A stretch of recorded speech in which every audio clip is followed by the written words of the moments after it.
G'day legends. In this video, I thought it might be fun to take a look back over the last 15 years that I have been mixing music, taking you all the way back to 2009 through to 2024 right now, showing you the progression from where I started to where I am now and everything in between. So over the past few months, you guys have been sending in mixes for me to review, and I thought it was only fair to take a look back over some of my past works, the good, the bad, the ugly, some of the stuff that, you know, could have been a lot better, but I didn't have the skills at the time, and then progressing through to where I am now. And then once we've had a quick look through this, I want to talk about the topic of, as an artist, should you mix your own music? So here we have 15 years of mixes.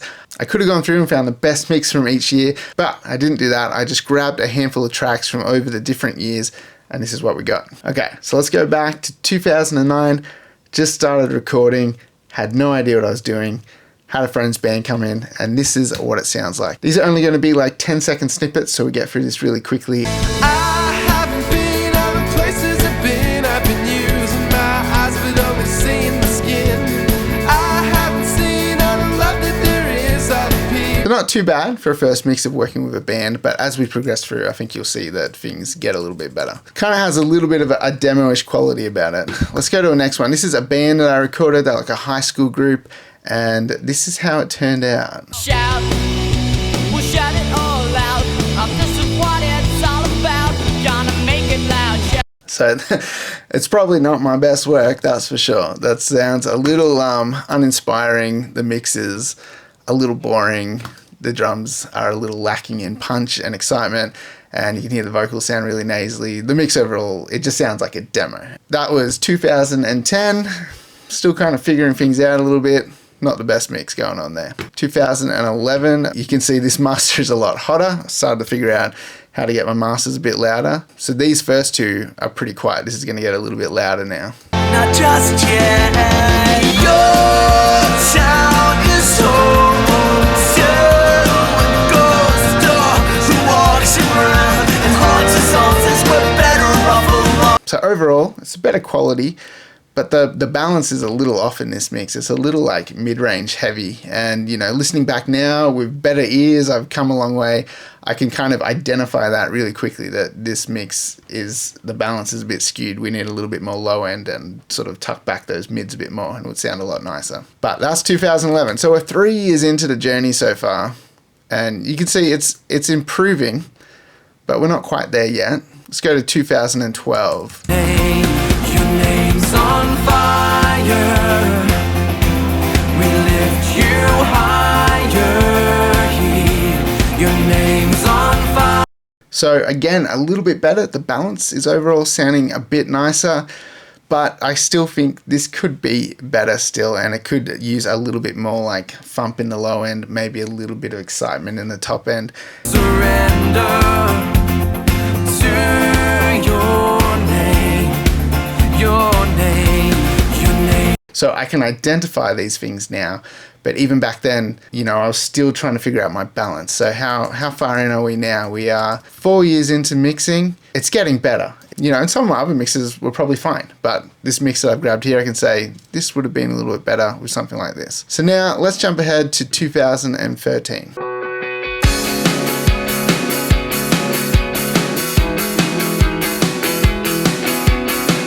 Like, this sounds better already. Really nice balance, sounding nice and big and punchy. Digging it.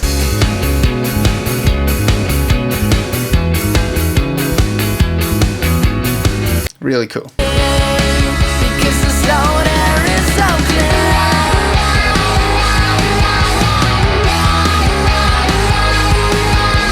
So this is starting to sound pretty good now. 2013, solid mix. Happy with the balance of that. I think that sounds really cool. Now over to 2014, how are things sounding here? If I walk out that door, I won't be coming back. Alright, this is sounding really cool. We got some vibe in the track. The drums sound massive. The whole track sounds really big. The vocals sound full and nice. So it's taken a few years, but you can hear 2014 even more improvement. So as we're going through this journey, things are getting better. So we are 5 years in now, and it's starting to sound pretty decent. Let's go over to 2015. 2015. What do we got here? Something a bit on the heavier side. Cut off my wings. Cut his life. So that sounds massive. And I even forgot that I mixed this. When I was looking through, I was like, what's this track? And I had to listen to it. I was like, this is sick. So you can see we're coming along. Obviously, there's things in there that I don't like that much. I don't really like the sound of the cymbals that much. They're not bad, but it's one of those things. Sometimes what you have to work with is what you have. If the drummer's using cymbals that you don't really like, and you know, you're not going to go give them thousands of dollars of cymbals to go and crack because they're smashing them. You kind of have to work with it. And it's not bad, but it's one of the things that I listen to, I go, probably some nicer cymbals would have made that a bit better. Let's jump ahead onto another mix.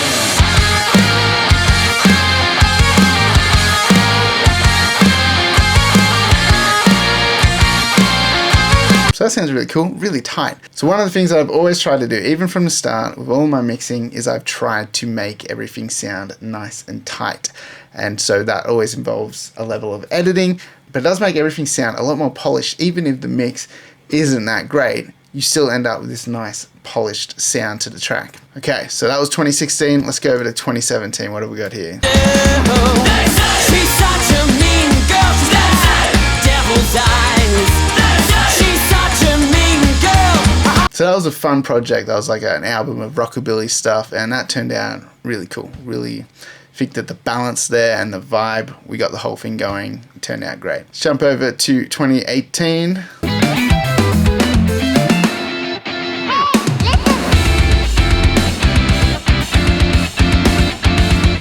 It's a really cool project. I loved working on this stuff over the years. You know, the mix isn't as super like scooped and hyped in the highs and lows. It's a little bit more mid-range forward, but actually I really like how these mixes turned out, and these tracks have done really well. These guys have got a solid following on Spotify, millions of plays, and it just all turned out really cool. And from that mix, I would say it's not always about having like the same balance, but there is a balance depending on what you're doing. Like you can have a balance of like a warmer sounding mix, you can have a balance of a bright sounding mix, you can have a balance of a kind of smiley face scoop kind of mix. Balance comes in different shapes and forms. It doesn't always have to sound exactly the same. You don't always have to be able to play every song next to each other that you've mixed and be like, yeah, they all sound cohesive. That's not really important. The important thing is how that track sounds as a whole and that project sounds as a whole. Over to 2019, we're getting through this stuff. Now that I know you, I'm gonna love you. So I love the way that sounds, and I think that's around the time I got my Fusion and started using that on my mix bus and was able to get a really nice polished sound a lot quicker. So, you know, we jump back over to 2014. Out that door, I won't be coming back. And then back over to 2019. I've laid my mind up. Obviously different styles, but you can hear there's a really nice polish to 2019's mix going on there. So I think that's around the time the outboard gear was really stepping up in here. So then over to 2020. I'll be running wild and free, baby, until all of this. So the balance on that sounds really cool. Obviously getting deeper into vocal production now too, with all the double tracking and spreading and stuff, and trying out new techniques. You can hear that across the mix there. I'll be running wild and free, baby. Got a nice wide vocal sound. So always kind of learning new things as we go through the years and trying to step things up. Not that that was the first time I did double tracking, but just kind of notice it a lot on that mix that we've got a nice big vocal sound. All right, we're getting closer to where we are now, 2021. This is probably one of my favorite kind of like alternative heavy rock projects that I've worked on. 'Cause you say hello and I say goodbye. So overall, this production sounds really nice to me, and it was a massive project. Like a lot of work went into this, and loved the guitar tones that we pulled. I played drums on the project, awesome kind of bass sounds, and the vocalist is crazy. And when you get to work with people in that kind of caliber, the end product is always really good, because the foundations are really good. And so you start to really figure that stuff out as you go along on this journey, that the foundation sets the tone for everything else. So if you have really great sounds, really great performances, the rest is going to be really great. Like the mix is going to come together so much easier. The mastering is going to be so much easier. Whereas if you are working on stuff that sounds kind of mediocre or has a lot of issues, then you're setting yourself up for a lot of hard work along the way, and it still may not even turn out the very best, just because you can only do so much with what you were given. All right, we are now into 2022. You're no good for me, yeah. But some So really cool pop production, stoked with that. And just really love how it turned out. It's got a really nice, bright, polished sound about it, which I think is really cool. And then 2023, been doing heaps of country music over the last few years. It's just been all the rage at the moment.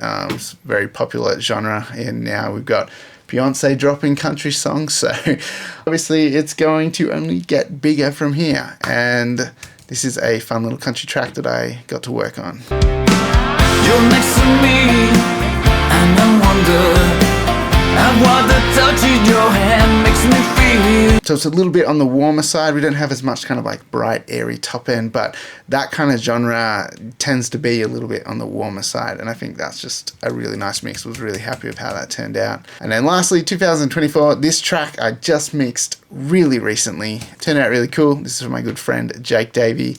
I've mentioned him a few times on the channel. We just do a lot of stuff together, and our studios just collaborate a lot together. So check this one out, do a little snippet of this. Been holding on to the past. All I want is I'm feeling so alive. I'm digging that. It's got enough thump in the kick, nice full sound, a lot of warmth, a lot of excitement as well, a lot of energy. And that's kind of the journey so far. So let's take a little quick listen back to 2009 again.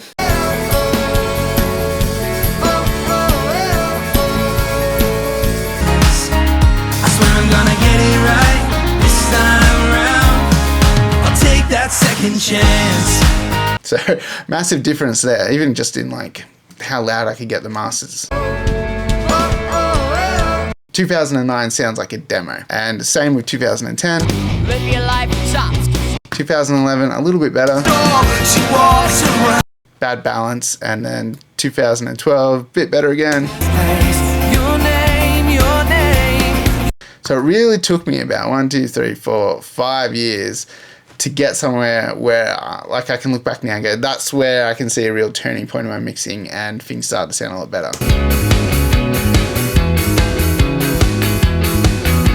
You know, and then from there on, things get better and you can start to see the improvement and the progression all the way up until now. And so, you know, while looking back at those earlier mixes, like it's kind of a little cringy, like, you know, it's not the stuff you want to go and show people. And here I am sort of like showing everyone like the stuff that, you know, I'd rather keep tucked away. But I think it is maybe inspiring to some of you guys who are starting out to just see that, you know, maybe your earlier stuff's not going to be that great to begin with, but it will get somewhere. And over time, you will produce the skills to make a lot better mixes and masters. And so that kind of brings me to my next point is, should you mix your own music as an artist? And I've got kind of two mindsets on this. And the first one is, if you're an artist and you're starting out in the world of audio production, then no, I don't think you should mix your own music. You could definitely record it and produce it and kind of get it all ready to send to someone for mixing, but I really don't think you should mix your own music if you're starting out. Now, obviously, some of you won't take as long as me to get your mixes to a point where you feel like they're starting to sound a bit more professional. And there's a lot more resources and tools out there to get you there a lot quicker now as well than when I started out. But as an artist, it could be more damaging to your career than good by saving the cost of paying someone to mix your music and doing it yourself, because as you can hear, my earlier mixes were not that great and your earlier mixes may not be that great. And what is that going to do to your product, your song, when you release a bad mix of what could be a good song, but the production's just like pretty terrible and it may not even be very listenable. People may be turned off wanting to listen to your music because of such a bad mix. And there'll always be your friends and kind of like your close group who will still stand by you and enjoy your music, but as you push it out to other people, they're a bit more brutal, a bit more honest, and they just may skip it and not be interested in listening to it. And the question is, do you have a couple of years to learn a skill set, to get them up to standard of a pro mix that's going to really show off your track? Do you have that time to spend doing that as an artist, or would you rather be getting out, playing shows, promoting your music, and letting someone else take your mix to the next level? Now, I'm not saying this is like, send me your mixes and I'll make them sound awesome or whatever. Like, it's not what I'm trying to say here. I'm just saying it takes time to learn a skill set. And do you have that time to spend on learning how to make things sound really good in a mix? Or by the time you do it, will you have sort of like lost momentum as an artist? Because it is a big learning curve, and it does take a lot of time and a lot of commitment to get your mixes to a really high standard. Then my other mindset is this kind of like just a thing that you do for love? Is it like you enjoy creating music and you're not really chasing being an artist? You're not trying to release music regularly and build a following. You're just doing it because you love music. You want to write music at home. You want to mix your own music. And it's kind of just a hobby, you know, like it's a terrible word, but it's kind of a hobby, something you enjoy doing. But the artist side of things doesn't really matter that much to you. And that's kind of like where I am with how I treat my original music. I just love creating music, and when I get the chance to have time in the studio by myself to make music, that's just an enjoyable thing for me. And, you know, I've written like albums and albums of music.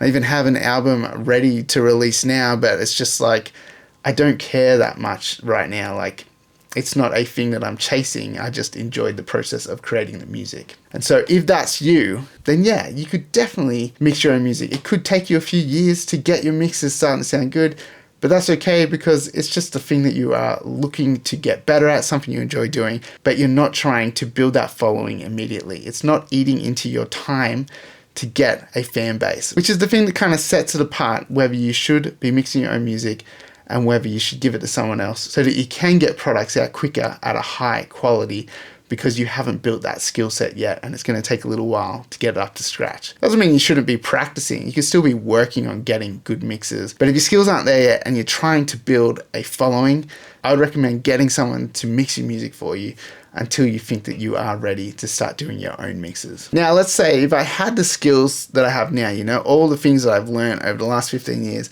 and then I could go back and grab one of these earlier projects, how would it turn out? Would it be any better, or would it still turn out kind of average because maybe the recording quality wasn't that great? Well, let's take a little look, because I have a track here from 2011, so early days. This is one of my first kind of heavier tracks, and this is the track that I used on the Pop Punk EASYCORE mix course. I went back and I remixed this track for that course, and I'm going to show you the difference between the original mix and the finished mix that I did recently. So this was recorded in 2011 and I remixed it in 2023. So this is kind of like 12 years between. So let's have a look at what difference 12 years makes between a beginner mixer and someone who's doing this professionally now. Okay, so I will warn you now that I hate this mix. Like it's a really bad mix, and it's like, it's embarrassing to listen to it, but this is what we're doing here. We're kind of comparing the beginner rubbish to where we are now. So get ready for some terrible mixing.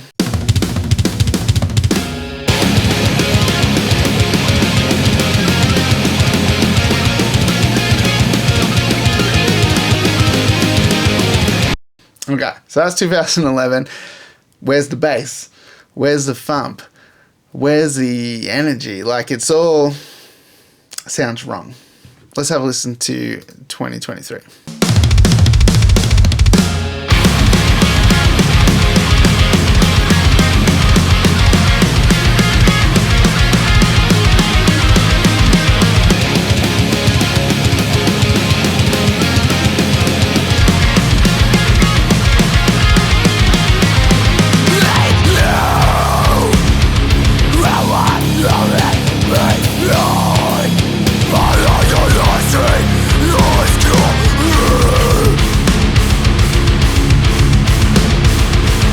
Okay, so it's a crazy difference, and it's like polarizing hearing that difference. So the new mix, like, there's a lot more low end. We've got a nice thumpy kick. The snare sounds massive.